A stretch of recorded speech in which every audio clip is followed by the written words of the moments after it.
Hi there, I'm Cullen Haynes and welcome to Ledger Legends, episode 4. And I've got an absolute powerhouse who you just saw for just a moment, but please let me introduce my next guest. Over 15 years in the finance realm, 5 as an expert trusted advisor for CFOs, and has been in it previously Deloitte, but now BDO since August 2022, partner level. Can you please make very welcome my dear friend, Nick Fox, who's going to talk all things about being a trusted advisor, leader, and communicator to leading CFOs and CEOs in Australia, in the hot seat at a client's office in Belrose, actually in the CEO office. Please welcome Nick. How are you, Nick? Great. Thanks very much for that introduction, Cullen. I always feel overwhelmed when you sing my praises like that. So I think, what have I done to deserve it? Oh, come on. Lots. Hence why I wanted to bring you on the show, because you're not only your story, but your role in, finance and accounting is quite unique. And I think it's something that we need to talk about. We were talking offline about, the biggest thing that's sweeping the nation right now is obviously House of the Dragon, and how, the king always has, or the queen has, a trusted advisor. And it's the strength of that advisor that talks about their success and the success of that realm. And it's true in business, right? Like, how important would you say the CFO role and the CEO role now in business right now, 2024, is to the success of a business? Look, I think those advisor roles are really important. I think no one can do everything. And so I think it's really important to understand that. And then where I come in and work with CFOs in particular is making sure that we can fill the gaps in their knowledge base.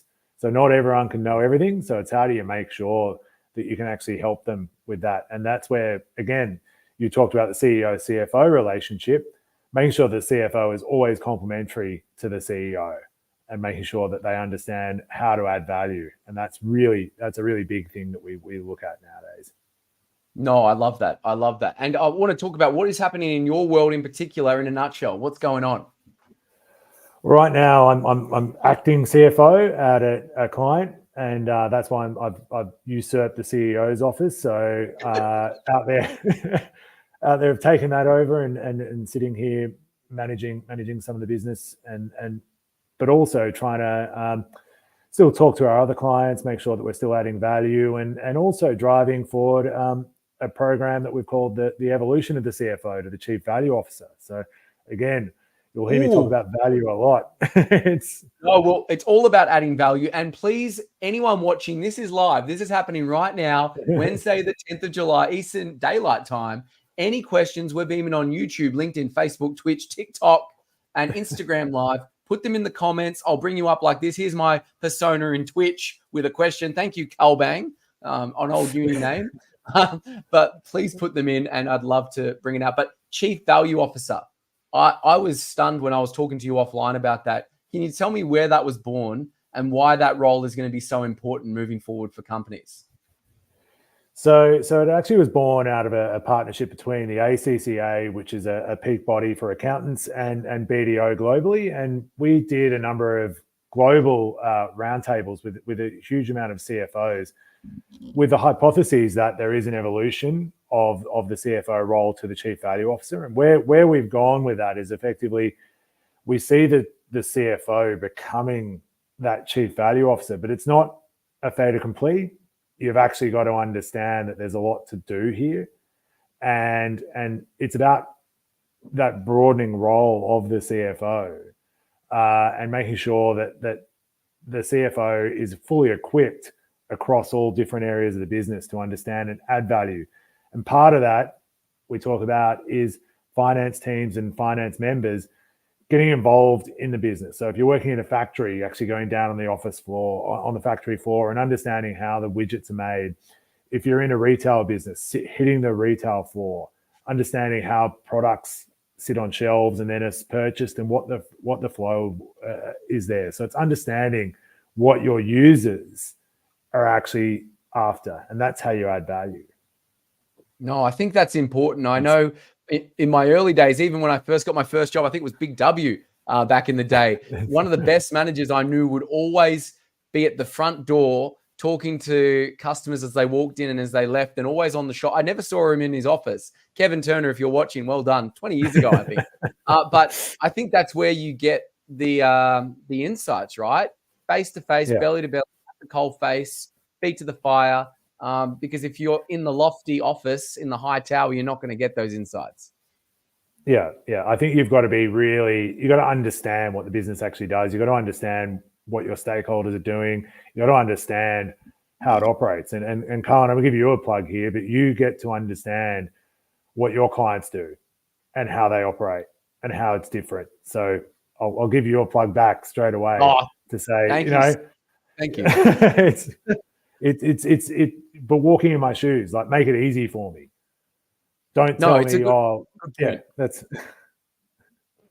And I think it's that whole adage of, people don't care about like what you have to say. You need to walk in their shoes. Like, people don't care how much you know until they know how much you care. I think someone once said that. I think that's so important, right?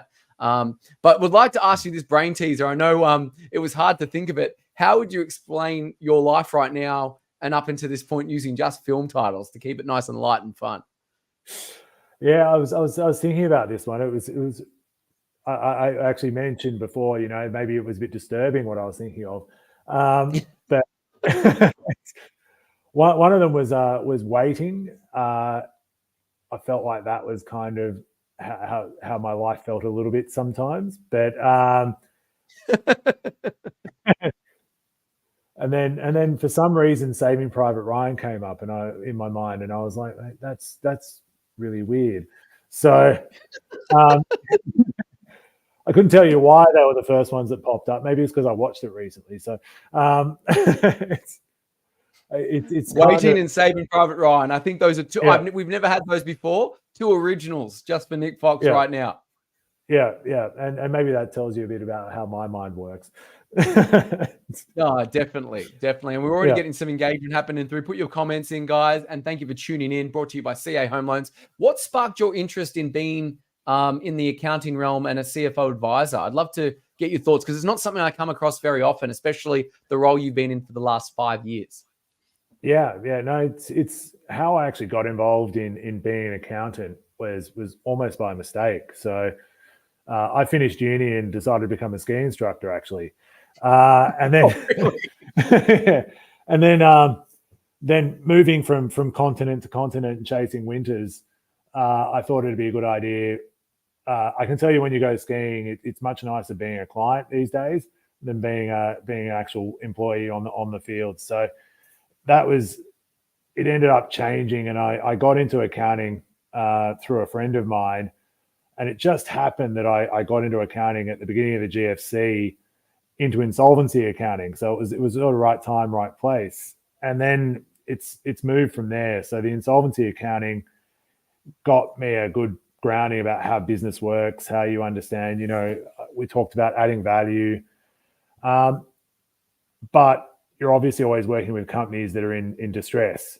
So I switched my mode to working with companies that aren't in distress, and took an interest in people, process, systems. And that's kind of how I've landed in the CFO advisory space. No, I love that. Would you say the reason people reach out to you is not because they're in distress, but they want to take it to the next level? Would you say that's the, I guess, compelling event or reason they reach out?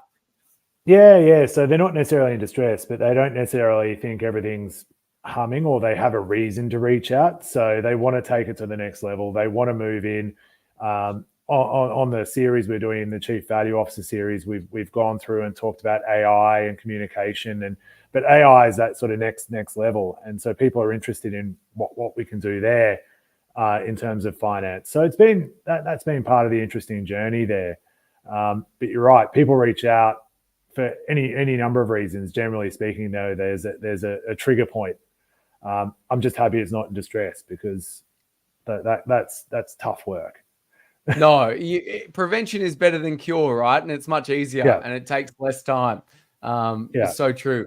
And I'd love to get your thoughts on, in terms of the surprising skills that have helped you along your way in the accounting career. Because you're, in my opinion, and this could be a stereotype, and we've only started for the last few months looking after accountants, but you're quite engaging and quite empathetic and high EQ, it seems. So I'd love to know if that skills helped you, or other ones that have helped you along the way. I think that ski instructing skill actually has helped along the way. So when I was a ski instructor, I predominantly worked with the 7 to 14-year-olds, and you've got to be on all day. Doesn't matter if you've had a bad day. It doesn't matter. And so being able to cheer yourself up in the morning, being able to sort of talk all day, being engaging and understanding sort of what we're trying to achieve, that's sort of the skill set that I found has been really useful. That's predominantly where it sort of popped in. So that's probably the wrong way to put it, but that's been sort of the lesson that I learned. You know, you've always got to cheer yourself up and come in and be positive. And I think that's quite an incredible skill. I talk to people all the time that it's not the environment or it's not other people's role to be excited. You bring the environment, and your attitude is infectious. You got to make sure yours is worth catching. I sometimes joke with my team because we run a sales team meeting every 8:45. Some Mondays, when I get a guest in or something, can be quite demoralizing for them because the team isn't pumped up. But at the end of it, they are. So you've got to be that person to set the example. And Bill Ash, who's a dear friend of mine and a long-standing lawyer in the field, he talks about this. He talks about the good morning effect. And if you walk into the office and you don't say hello to anyone and you just go straight to your office, close the door, and you haven't talked to anyone by 10 o'clock, that feeds down. And you need to say good morning to everyone. How's it going? What's going on? And I think leaders forget those simple things, I think, in this day and age. It's so simple just to go up to say, how's your weekend? What's going on? And real leaders get that and get people. I agree with that. And that's a big thing. I remember when I was a grad, you'd have a partner storm past who's had a bad day or whatever. And you remember that. They don't remember the fact that they did that to you, but it sticks with you. No, it sticks like mud, right? No good. Yeah, absolutely.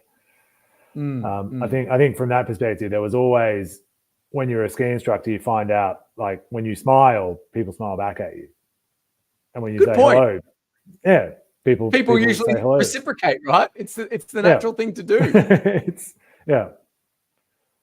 And so that's what any you interesting do. anecdotes on broken bones or anything like that, or any emergencies you had to look after back then? The biggest one that I remember was I was learning how to ski in the terrain park and learning how to ride rails, and I every winter now my split lip resplits that I got from hitting a rail. So that's, oh my goodness, that's what there happens. you go. Yeah. But that's the worst I got. I've seen a lot worse, but thank goodness, that was the worst. Yeah. But like piggybacking on what we were talking about, I think a nice segue on leadership. What is an effective leader and communicator to you, in your opinion, based on your work with CEOs and CFOs, basically the head honkos of these companies?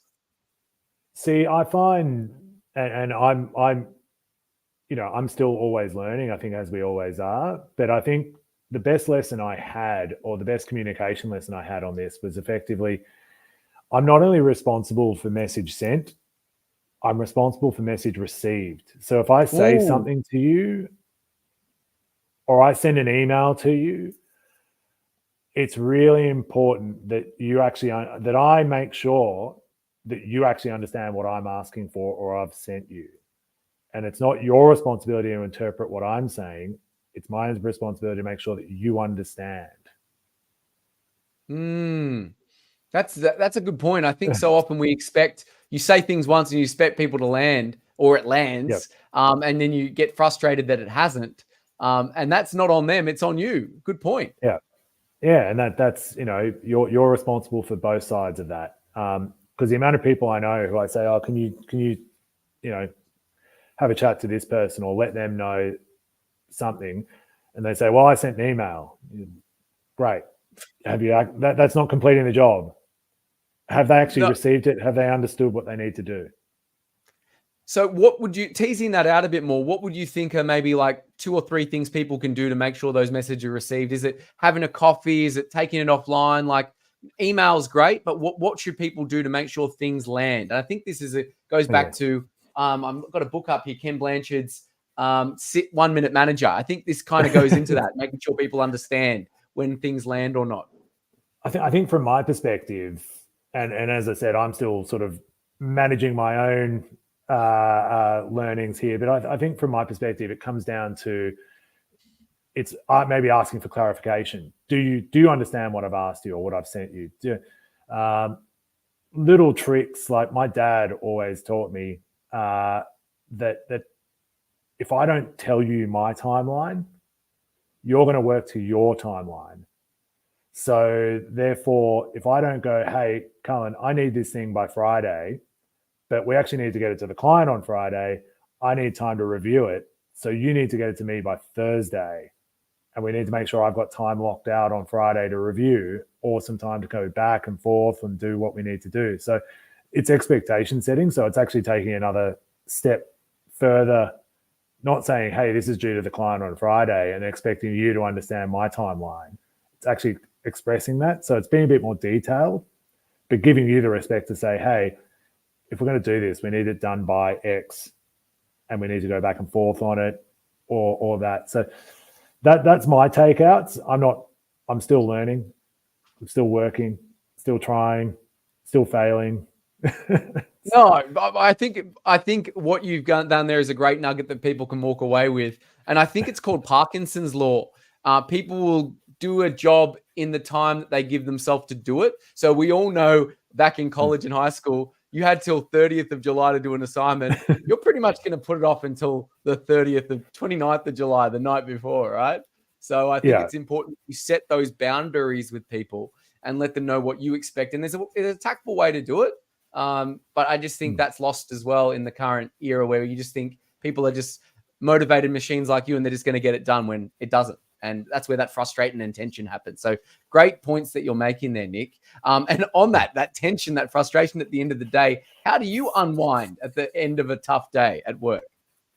I actually enjoy cooking. So I enjoyed, cooking up and making a meal. So that's always been something that helps me to unwind. I find it quite relaxing. It's funny because my wife hates it. So maybe that's why we work together.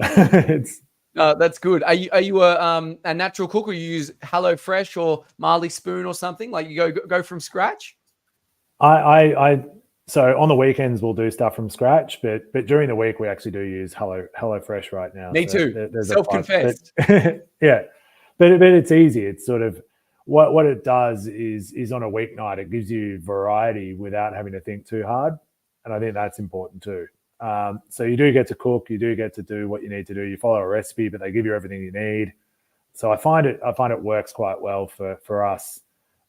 Otherwise, we end up eating exactly the same meal every night in a week. Correct. Or Uber Eats gets a little bit of a workout. And this is a free plug to HelloFresh, a non-sponsored post. So there you go. This is changing tact a little bit. Everyone tuning in. We got Nick Fox, leading partner at BDO. He's going to answer this question. Where do you see accounting profession and the CFO CEO role in the next 10 years?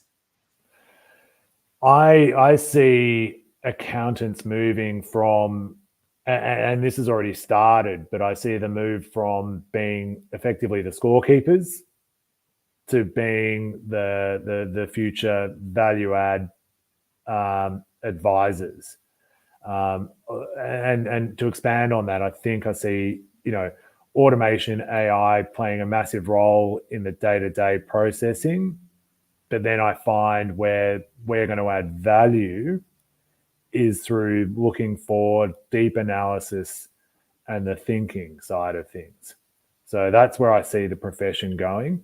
And that's where I see sort of the relationship, as you said, between the CEO, CFO, and the rest of the business being they are a business partner, adding their thoughts and analysis around sort of the future of the business. Makes sense. Some coaching insights there as ever, Nick. And I'd encourage people, put your questions in, thoughts, comments, concerns. How do we look? Is the message landing what Nick is talking about? I want to ask that question we're putting it out there. But are you picking up what we're putting down? Are you hearing us on FM? Which is good. What is message received? Most unusual? What's the most unusual client request you've ever received or task that you've ever been given in your career, would you say, Nick? So when I was in the insolvency space, I ended up doing a secondment down to Adelaide, and hometown. There you go. It's not a bad place. I like it, but it's we ended up finding out that the business prior to the insolvency had sold a bunch of equipment to some bikies, and it had to be, the equipment wasn't sold on commercial terms and had to be recovered. So we had to go recover some equipment from bikies, who were actually lovely to deal with, surprisingly. Oh, very good. But it was a bit nervous going out there. there you go. Yeah. For more information on bikies, watch Mr. In Between, a good Australian show. It's actually quite good. We'll check it out. Tell me about that. But it was very good. That was probably, that was probably one of the most interesting ones. I haven't had too many odd requests from clients just yet, but maybe I'm a bit sheltered, or maybe I don't think the requests are odd. Oh, good. Well, just want to shout out Harsh Deshwal, leading lawyer and principal in migration. Harsh has said, very well said, Nick. Yes, the message is landing. And he said, the great Cullen. Look, I'm not as great as Nick, so thank you, Harsh. Connect with Harsh if you haven't. It's Harsh Deshwal, please, everyone. So thank you for engaging. Who has been the most, we got about 5 to 10 minutes left there, Nick. Who's been the most influential mentor to you in your life, and why? So from a professional perspective, the one Tony McGrath he's the founder of McGrath Nickel. Yes, he's been really, really amazing in my career, and has steered me with a lot of very sage and good advice. So he's been amazing to me, and giving time and space, and just listening to me rabbit on about problems that I've got, but also teaching me, there's not only one way to do things, there's always another way. So that's been, but just really good advice as well throughout my whole career. I know a mentor-mentee relationship goes two ways, or everyone says it does. I'm still yet to figure out what he's getting out of this one. But I'm sure he's got a lot. Shout out to Tony McGrath from McGrath Nickel. And I think what Tony was talking about there, I think Soren Kierkegaard, the old philosopher and author, talked about it. He used to say, this is my way. What's your way? There's no such thing as the way. When people come out and say, oh, this is the way to do it. It makes me cringe when I hear it, because it could be true in certain things. I'm sure there's only one way to do a certain heart surgery, but in life, there's a bit of gray, and you have to respect other people's ways of doing things, because they may also get results. Now, they might not be as effective, but you telling someone that that's not the way to do it just builds resentment and puts a barrier between you and that person. So Tony's a very learned person indeed. Absolutely. And look, I think to that point, sorry, I just wanted to add, please. One of the things that I learned along the way is, when you're talking about doing it the way versus a way, or my way versus your way, not even versus, when you're delegate a responsibility, not a task. Ooh, I like that. So that was something that popped up in a discussion, because it was effectively, you're giving someone responsibility to go and do it. Let them know what you want to achieve, but they can go and do it themselves. You can give them frameworks, you can do it, but they'll do it their way, and let them do it.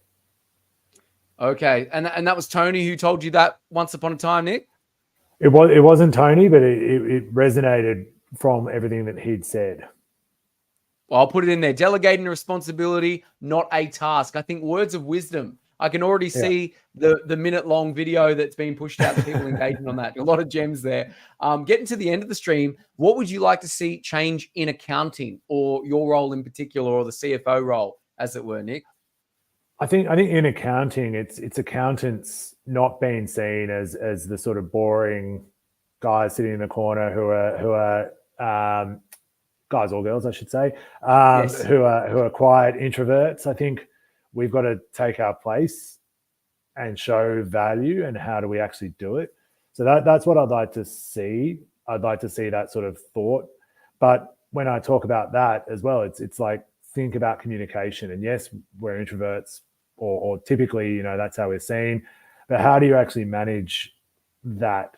And don't, in certain respects, in the communication side, don't get caught up in technical terms, because everyone doesn't understand what we talk about. So the jargon.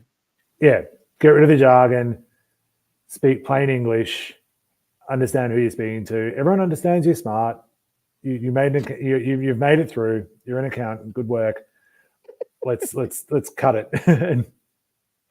Very well said. Very well said. And probably a nice little segue as well. What's your lessons to young accountants, young professionals, young lawyers watching this stream right now and starting their career, or at the beginning? Probably, just the one that I always forget and try to manage is Pareto's principle, 80-20. It is. So just that is like the golden rule. I just, I live by 80-20. How do you, it's how a do you make fantastic sure? rule, right? Yeah. That's it. We can spend so much time just trying to get that last little bit 100% right. And was it really valuable to do it? Again, everything for me comes back to value. Good point. Where are we adding value? Good point. So anyone tuning in, we've got Nick Fox, leading partner at BDO, talking about the Pareto principle. For those of you who don't know, Pareto was a mathematician and philosopher back in the day. Basically, the rule is 20% of your business, or 80% of your business will come from 20% of your clients. 80% of the things you do will come from 20% of the effort you put in. So you got to don't major in minor things, minor in major things, I think is the message in the Pareto principle. And very well said there, Nick. Closing it out before we get into bonus questions, when all is said and done, maybe a bit morbid, how would you like to be remembered at the end of the day? I think it's just basically as being, a genuine person, a friend to, a friendly, nice guy. That's who helped people when they needed help. That's basically it. Or we could go back to the, if we think about the movies, I think there was the Royal Tenenbaums when they talk about saving orphans from a sinking battleship. But no, I think it's how do you, just being a genuine friend, being a nice person, helping people. That's where I like to be. Admirable, Nick. And I think you're already doing that, mon ami. So well done and very well said. Thank you. And thank you for joining us today. Where can people find you? Where are you hanging out the most, mon ami? So I'm online trying to post a fair bit on LinkedIn, etc. But we're also, if you have a look out for that Chief Value Officer series that we're pushing out, that's around. So, and you can also find me on the BDO website. So reach out to me. Definitely reach out. Definitely reach out. Chief Value Officer series on BDO, obviously Behemoth on LinkedIn, and I'll put the link to Nick in the show notes for anyone wanting to reach out. Thank you for anyone tuning in now or rewatching on any of our podcasts and streams, which you can get wherever you get your podcasts. Thanks again for joining, Nick, and I'll bring you on in just a moment for some bonus questions, sir. Thank you. Good man, Nick. Thank you so much again. And if you are a ledger legend in accounting or finance or know someone who is, please reach out to me. We come out every Wednesday, introducing both a Legend of Law and our Law Live series and our Ledger Legend series, which is proudly brought by CA Home Loans, Australia's only mortgage broking service for accountants, analysts, and actuaries. We'd love to hear from you. And thank you for tuning in today, everyone. Bye for now. Take care. Bringing you back, Nick, I've got 3 doozies for you. If you could explain your role to a 6-year-old child, how would you go about that? It's actually really relevant because I've got a 6-year-old and I was trying to do this the other day. So I fix businesses that need help fixing was the way that I ended up clunkily saying it to her, and she just said, that sounds boring. But